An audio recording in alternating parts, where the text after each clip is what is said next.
প্রচন্ড গরমে ১ গ্লাস লেবুর শরবত এনে দিতে পারে স্বস্তির বার্তা। আমরা অনেকেই বাইরে চলাফেরা করি, এই গরমে বাইরে থেকে লেবুর শরবত খেয়ে থাকি। তবে জানি না যে আসলে সেটা কতটা স্বাস্থ্যসম্মত।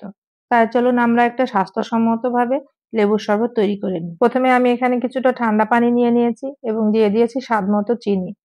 চিনিটা আপনারা যে যার মতো খেতে পারেন। তার মধ্যে দিয়ে দিয়েছি লেবু স্লাইস। লেবুটা আমি কিছুক্ষণ পানির মধ্যে রেখে দিয়েছি।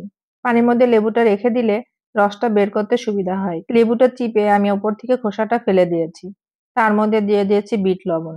বাজারের শরবতগুলোতে বিট লবণ দেওয়া হয় বলে আরো বেশি টেস্টি হয়ে ওঠে। আপনারা যখন লেবুর শরবত করবেন অবশ্যই বিট লবণটা দেওয়ার চেষ্টা করবেন। বিট লবণটা দিলে বাজারের শরবতের মতো টেস্টি হয়। সবকিছু ভালোভাবে মিশিয়ে আমি ছেঁকে নিয়েছি। চিনির পানিতে বেশিক্ষণ লেবু মিশিয়ে রাখলে টক্সিন হয়ে যায়। তাই আমি সবসময় পানির সাথে চিনি ও বিট লবণ মিশিয়ে ফ্রিজে সংরক্ষণ করে রাখি। যখনই শরবত খেতে ইচ্ছা করে লেবু চিপে দিলেই হয়ে যায় রেডি শরবত। শরবতটা ছেঁকে আমি গ্লাসে নিয়ে নিয়েছি। তার মধ্যে দিয়ে দিয়েছি কয়েক টুকরো করে লেবু স্লাইস। উপর থেকে আবারও কিছুটা বরফ কুচি দিয়ে আমি পরিবেশন করেছি। এই গরমে ১ গ্লাস লেবুর শরবত হলে কেমন হয় সবাই বলুন তো। আল্লাহ হাফেজ। দেখা হবে আবার নতুন কোনো রেসিপিতে।